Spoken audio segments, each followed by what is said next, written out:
PNB घोटाले का मुख्य आरोपी और हीरा कारोबारी मेहुल चोकसी गिरफ्तार। बेल्जियम पुलिस ने मेहुल चोकसी को अरेस्ट किया।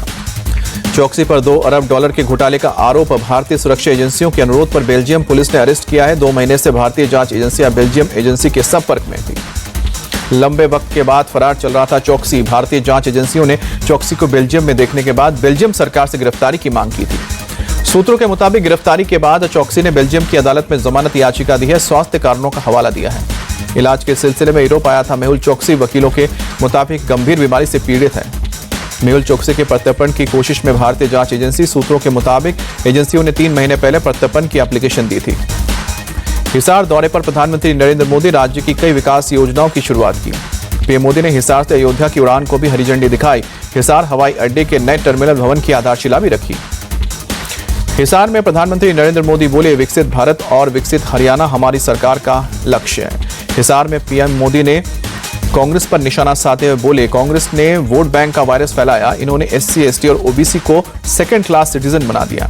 पीएम मोदी बोले, कांग्रेस ने बाबा साहब का हमेशा अपमान किया। बाबा साहब के विचारों को खत्म करने की कोशिश की। ये लोग संविधान के भक्षक बन गए।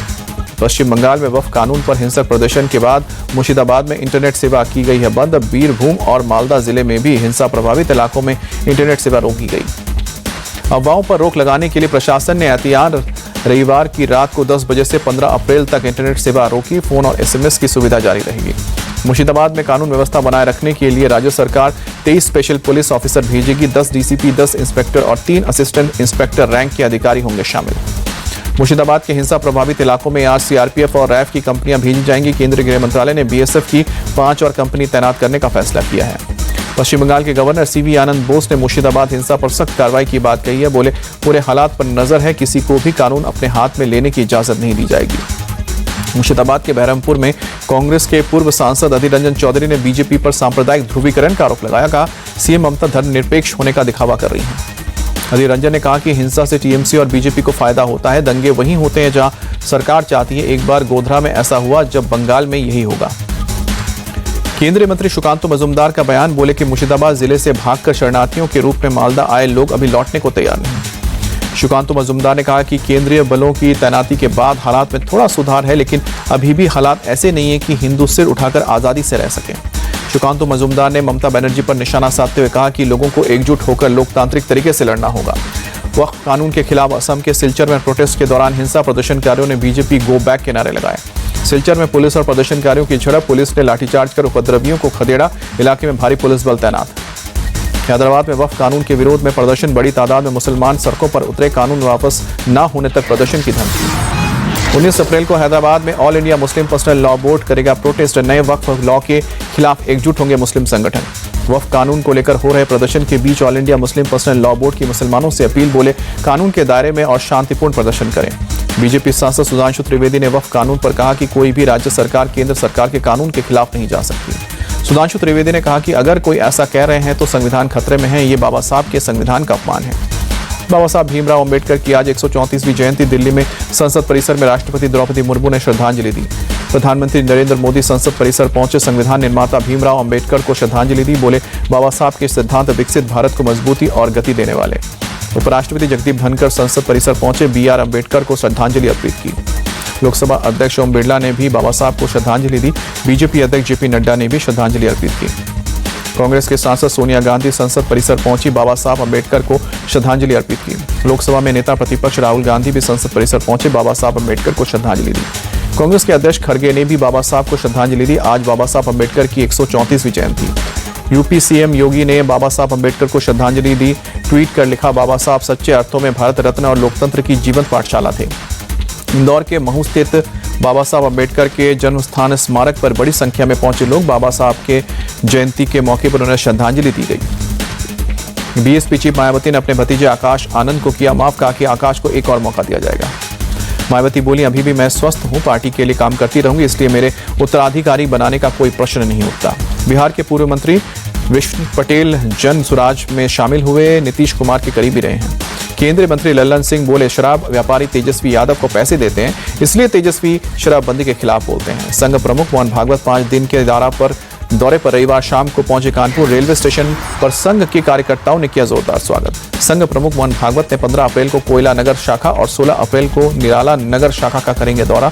सेवा विभाग के कार्यकर्ताओं को करेंगे संबोधित। भोपाल के रविंद्र भवन में स्टेट लेवल कोऑपरेटिव कॉन्फ्रेंस का आयोजन है। सहकारिता मंत्री अमित शाह बोले, पीएम मोदी ने सहकारिता आंदोलन में बहुत बड़ा बदलाव लाया है। अमित शाह बोले, मध्य प्रदेश में खेती और सहकारिता क्षेत्र में अपार संभावनाएं हैं। कोऑपरेटिव कॉन्फ्रेंस में बोले सीएम मोहन यादव, एमपी में दूध के कारोबार में अपार संभावनाएं हैं। हमने कामधेनु गौपालन योजना लागू की है। दिल्ली में विदेश मंत्री जयशंकर ने बवेरिया के राष्ट्रपति मार्कस सोडर से की मुलाकात। कई मुद्दों पर हुई बातचीत। डीआरडीओ की एक और बड़ी उपलब्धि 30 kilowatt laser based weapon system का शक्ति प्रदर्शन किया। आसमान में दूर तक की मिसाइल को पल भर में ढेर करने का दावा। गुजरात तट पर एटीएस और कोस्ट गार्ड का जॉइंट ऑपरेशन। पोरबंदर के पास से 1800 करोड़ की 300 केजी ड्रग्स जब्त। पाकिस्तान से शिप के जरिए लाया जा रहा था ड्रग्स। दिल्ली के गोकुलपुरी में विश्व हिंदू परिषद की महापंचायत। हिमांशु की हत्या के विरोध में हिंदू संगठनों ने प्रोटेस्ट किया। महापंचायत में हिमांशु को इंसाफ दिलाने की मांग। साहिल और शाहरुख पर हिमांशु की हत्या का आरोप। प्रोटेस्ट को देखते हुए पुलिस ने जवान तैनात किए। अभिनेता सलमान खान को फिर जान से मारने की धमकी मिली। व्हाट्सएप के जरिए वर्ली ट्रांसपोर्ट विभाग के आधिकारिक नंबर पर धमकी भरा मैसेज मिला है। धमकी भरे मैसेज में सलमान को मारने और उनकी गाड़ी को बम से उड़ाने की धमकी दी गई है। वर्ली पुलिस की ओर से केस दर्ज करके मामले की जांच शुरू हो गई है। गुना में हनुमान जयंती के जुलूस पर पथराव के बाद हालात सामान्य। पूरे इलाके में है शांति। पुलिस के जवानों का कड़ा पहरा। ड्रोन से भी इलाके की निगरानी की जा रही है। मामले में जिनके नाम आ रहे हैं पुलिस ले रही है एक्शन। मुजफ्फरनगर में हिंदू युवक और मुस्लिम युवती से मारपीट के मामले में एक्शन। पुलिस ने 6 लोगों को गिरफ्तार किया। संभल में दर्दनाक सड़क हादसा। कई लोग घायल हुए। बस के परखच्चे उड़े। घायल लोगों को अस्पताल में भर्ती किया गया। पुलिस हादसे की जांच में जुटी। यूपी के कासगंज में युवती के साथ गैंगरेप के मामले में एक्शन। पुलिस ने 8 आरोपियों को गिरफ्तार करके जेल भेजा है। बिहार के सासाराम में पुलिस पर हमला करने वाले 4 अपराधियों के घर पर बुलडोजर एक्शन हुआ है। कोर्ट के ऑर्डर पर चारों घरों पर कुर्की करके जब्त की गई। मुरादाबाद के चारों अपराधियों ने 9 अप्रैल को गिरफ्तार करने आई पुलिस टीम पर हमला किया था। एक दरोगा से 4 पुलिस वाले घायल हुए थे। छत्तीसगढ़ के डिप्टी सीएम विजय शर्मा बोले, बस्तर समेत पूरे देश से 1 साल में नक्सली खत्म हो जाएंगे। विजय शर्मा ने नक्सलियों को दी सलाह। कहा कि सरकार बातचीत के लिए तैयार है। हिंसा का रास्ता छोड़े, मुख्य धारा में लौटे। गुवाहाटी के स्टेट कैंसर इंस्टीट्यूट में रोबोटिक सर्जरी सिस्टम का उद्घाटन। सीएम हेमंत बोले, मशीन के लिए केंद्र से 15 करोड़ की सहायता मिली। दिल्ली में ज्यादा पुरानी गाड़ियों के लिए नो फ्यूल पॉलिसी जल्द लागू। 477 पेट्रोल और सीएनजी पंप्स पर कैमरे लग चुके हैं। आईपीएल में आज लखनऊ सुपर जायंट्स की चेन्नई सुपर किंग्स से होगी भिड़ंत। लखनऊ में दोनों टीमें होंगी आमने सामने। शाम को 7:30 बजे मैच। मुंबई इंडियंस ने रोका दिल्ली कैपिटल्स का विजय रथ। रोमांचक मुकाबले में 12 रन से हराया।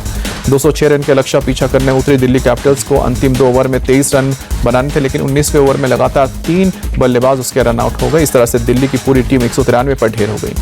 आईपीएल इतिहास में दूसरी बार 1 ओवर में 3 बल्लेबाज रन आउट हुए। दिल्ली से पहले 2008 में मुंबई के 3 बल्लेबाज आखिरी ओवर में रन आउट हुए थे। डबल हेडर के पहले मुकाबले में रॉयल चैलेंजर्स बेंगलुरु ने राजस्थान रॉयल्स को 9 विकेट से हराया। आरसीबी ने 174 रन का लक्ष्य दिया। राजस्थान रॉयल्स ने पहले बल्लेबाजी कर 174 रन का टारगेट दिया था। आरसीबी ने 18वें ओवर में जीता मैच। राजस्थान के खिलाफ विराट कोहली का जमकर चला बल्ला। 45 गेंद पर 62 रन बनाए। आरसीबी के लिए देवदत्त पडिक्कल विराट कोहली के बाद 1000 से ज्यादा रन बनाने वाले दूसरे बल्लेबाज। पडिक्कल ने 35 मैचों में उपलब्धि हासिल की। सोने के दाम में दिखी 100 रुपए की गिरावट। देश के ज्यादातर शहरों में 95,600 रुपए। चांदी के भाव में भी दिखी 100 रुपए की गिरावट। 99,900 रुपए हुए 1 किलो सोने की कीमत। देश की टॉप 10 कंपनियों में 5 का कंबाइंड मार्केट कैपिटलाइजेशन 84,559 करोड़ रुपए बढ़ा है। पिछले कारोबारी हफ्ते हिंदुस्तान यूनिलीवर लिमिटेड को हुआ सबसे ज्यादा फायदा। एसबीआई ने एफडी की ब्याज दरों में की है कटौती। अब 1 साल की एफडी पर मिलेगा 6.70% ब्याज। नई ब्याज दरें 15 अप्रैल से लागू होंगी।